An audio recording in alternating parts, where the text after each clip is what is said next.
Good morning from Marana, Arizona. Got my little garden shoes on. They need to be cleaned. They're all dusty. I usually just slip into these and do all my errands. That's why they're kind of dirty. But hey, we're in Marana, Arizona, and can you tell it's very bright out? It is 7, almost 8 o'clock in the morning. We've been having beautiful weather. It hasn't been too awful warm. I would say from 80s to the very low 90s. A couple of days we were 70. Not 70, but in the 70s, the high 70s. No rain, not much wind. Just nice. I mean, right now, just standing where I'm at, you feel a slight cooler breeze. So it's really nice. Anyway, you didn't pop over here for a weather update. Let's go opposite here. We're going to just take a little trip in reverse. These are metal. Can you guess what that is? You're right. It's a dragonfly. No, just kidding. It's a ladybug. Right in front of a foxtail fern. Well, I don't know if you call it a fern. It's a foxtail for sure. The name of it. And then we've got another metal. Can you guess what flower that is? Yep, sunflower. And then we have our beautiful pink flowers. Oh, look who moved in. Well, actually, they've been here a little while. It's our new neighbors, the Fairyland. And if you didn't notice, their neighbors are over here. Our granddaughters came out to visit, so my grandma, my wife, wanted to do something for them. What's this? Oh, it's capped off. And so they got to put their essence in our garden. And here's some hummingbirds. Very pretty, aren't they? They add a little something. But when we start to get a windy day, these things go against the wall. Luckily, they're not really close. Well, I guess that one could be. But more fox fern. I'm going to call them a fern. Fern. You can tell me if I'm wrong. A little up close and personal. They're pretty. Funny thing is we had landscaper come in and we said, hey, we got our new house, we got some money left over, we want to put in raised garden beds. My wife goes because I want my husband to be able to garden. That's kind of one of his wishes. And I want a flower bed. So along the back of our house, he built a flower bed for us. Now, one of my concerns that I had with the guy was, hey, with the soil up against the house and water, what's that going to, do that to the house? Because I didn't want it to be affected by it. And what they do is they put a thick plastic lining against the house, so all the dirt is on this side. And plus, we don't have a wild sprinkler that goes over here. They're just like little tiny drip hoses, you know, to minimize any of the water damage that could happen.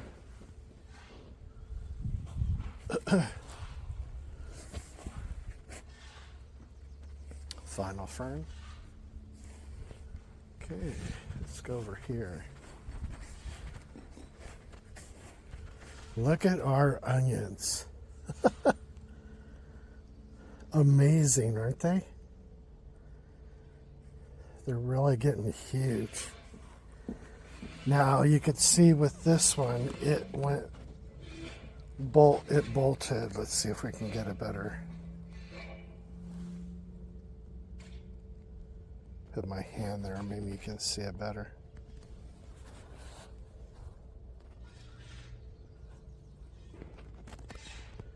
So what you see in there are the seeds that are going to, the little flowers are going to pop out. It's going to be like a round ball on top. And then when it's done, you can take and break up the flowers, and in the flowers are going to be a little tiny black seed, and that's your onion seed. And I was concerned because they said when your onion bolts, it's pretty much not going to be onion that you want to, it's not going to turn into a bulb. It's going to have like a hard center to it. And I was concerned that the whole garden was going to end up that way. But as you can tell, we have one here. And one back here. One here. One there. One there. And one there. So it's like one every other row. There's one there too. 1, 2, 3, 4, 5, 6, 7. Out of about 20 or, well, more than 20. We've got 1, 2, 3, 4, 5. Wait a minute. 1, 2, 3, 4, 5, 6, 7 across approximately. And we've got 1, 2, 3, 4, 5, 6, 7, 8, 9, 10, 11. So I would say maybe around 80 onions. So 7 out of 80 is not bad. And really there's nothing you can do to it. I mean, I could pull it now and try to eat some of the stem, but you know, what's the use? We'll just grow it and get the seed. Here's probably there you go. You can get close up.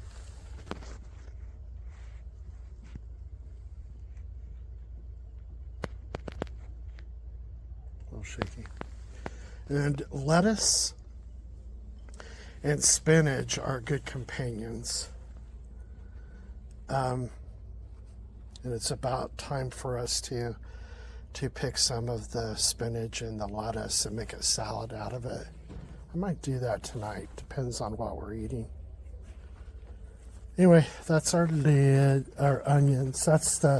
This is the first crop that I've grown. And I saw a bunch of them, red onions, which are here, and Walla Walla white onions there. There was a big clump of them that you could buy, the seedlings, at Lowe's. So we bought those, and you just pluck, pluck, pluck, pluck, you know, put them in a row. Like you're growing rice, you know how they take the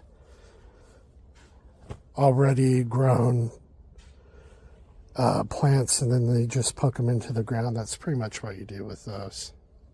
This is barren for now. But looky here.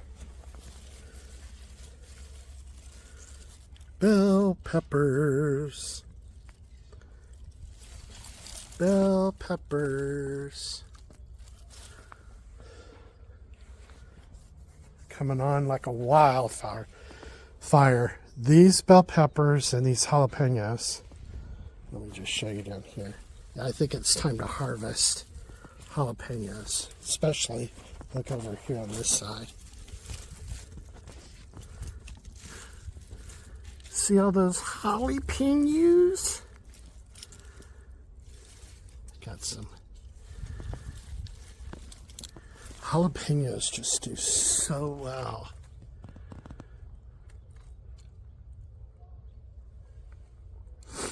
More leaves. So I'm going to be harvesting some jalapenos today. But getting back to what I was about to say, these guys, when did I plant them?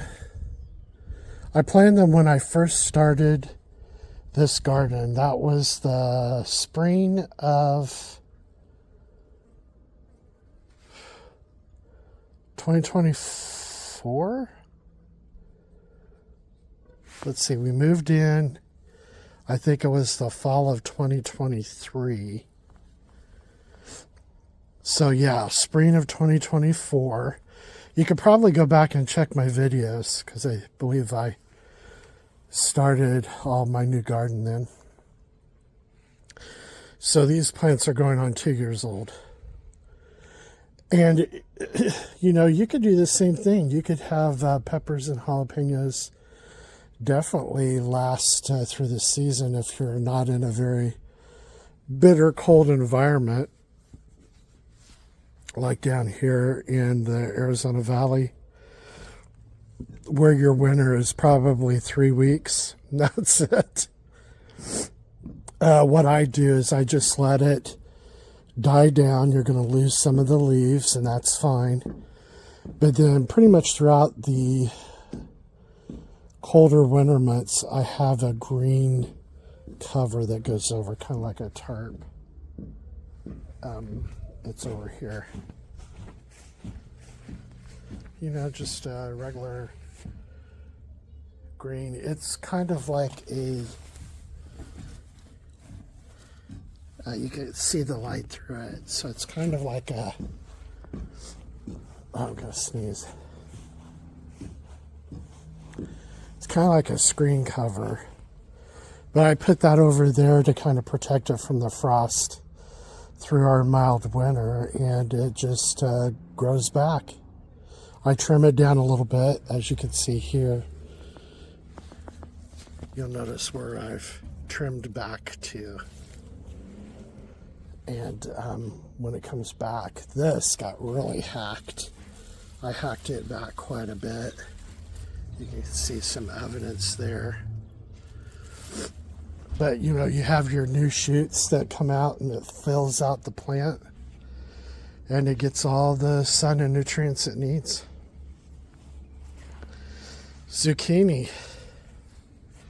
You can see my little mess there. Hey, it's my wife. What you want? Okay, I'll be right there. Zucchini, I got a couple things I'm going to do with these. And I'll do little short videos so you can see it. The one thing is they tell you for preventing mold, helping to prevent mold, mildew, disease, it's always good that as your plant grows that you trim off a lot of the older dead leaves or stems from the bottom of your plant. So that's what I did. I went through this morning and I cut off a lot of that dead stuff. You don't need it there because it's just going to harbor insect life. It's going to harbor too much moisture. You want it to breathe. Look, you got a zucchini. That's about ready to pick, actually. So you want it to breathe. I did that. There's, I guess, 3 things. So I'm going to continue to do that. Here's another 2 zucchinis. You see them? The next thing I'm going to do is the zucchini tend to grow up like a stalk, and you can kind of see that here. When I pick this up, you see how it lifts up. And so there's, come over here. Okay, sorry, it cut off. But here's the stem right here, and it grows and it grows and grows up. So what you want to do is you want to put a post by your zucchini and some twine, and you want to have the zucchini plant go up your pole so it grows vertically and not spiraling on the ground, keeping it close to insects and stuff. And supposedly that helps strengthen it, and you get more fruit that way. So we're going to go out to Lowe's and get some dowel rods and some twine for that. And the last thing I'm going to do is for the leaves, there's a gentleman who has he does either YouTube shorts or he's a TikToker, and he does a lot of gardening and raised bed gardening. And one thing that he talks about using in his garden is basically spraying spoiled milk, or what they call the whey portion of your separated milk, in a container, and you just spray that on the leaves. And what that does is it introduces good bacteria to your leaves on the plant. So bad bacteria and disease coming in, mildew coming in, all of that is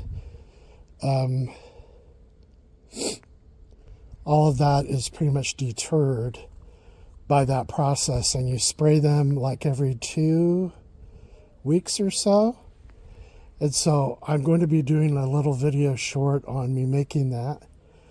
So, and I'll get that posted out there as well. Here's our tomato plants, our beefsteak tomatoes. Look at that. Lots and lots. It's getting loaded. If you get a chance to do beefsteak tomatoes, do it. Out here in the valley, especially here, it grows like wildfire. These plants started very little. They're probably down to here. And beefsteak tomatoes do grow tall. And they're all the way up to here. And they could reach as high as the wall, or pretty close to the top. So you'll want to put like a double basket there to help train it up.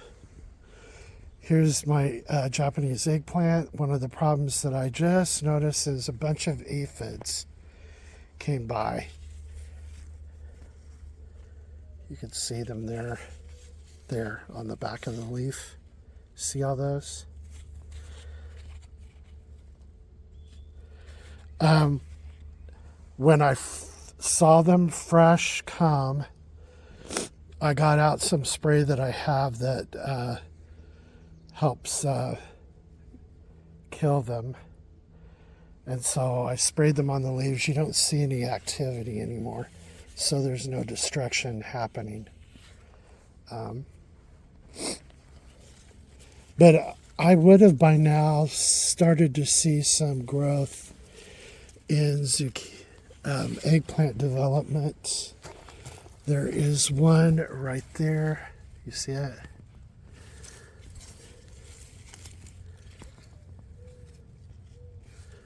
I don't know how that's going to do, but we'll see. If it doesn't grow anything, that's fine. It grows year to year, just like the peppers do. So it might grow down, and I'll just get some in the fall. Not a big deal. Cherry tomatoes, I bypassed them. Ooh, looky here. We got a ladybug going to town. But yeah, we got bunches of cherry tomatoes growing. And our green beans. Look at that. Huge green beans. There's some green beans right there growing. So I would say probably in another week or so, it might be time to do some plant or picking, some harvesting.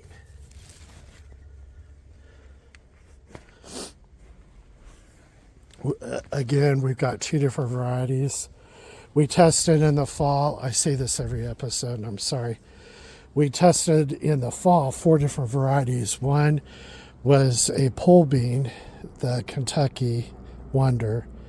And then we had Blue Lake, we had Contender, and then we had Provider. And pretty much the way it grows, the Contender and the Provider won. And pretty much how it grows is these will come up not as tall as the Providers, but they'll come up. They'll be the first ones that start producing.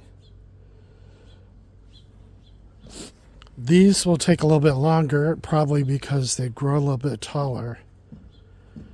But as far as how much yield you get from both of them is comparable. Last year I only had half this size, and we were able to make 3 meals out of it. Family of 4. So with it clear across, we should get a good harvest or picking. But here, of course, is the Contender. Doesn't grow as much, but it produces quicker. You'll probably start harvesting this first. But this isn't far behind it, and this is the Provider, this last half. Taller plant, maybe takes a little bit longer, but still the bounty is the same. So anyway, long video. Those are the things I'm planning on doing, what I've done, and hope to see you back here next week. Have a great, wonderful week and a weekend. Bye.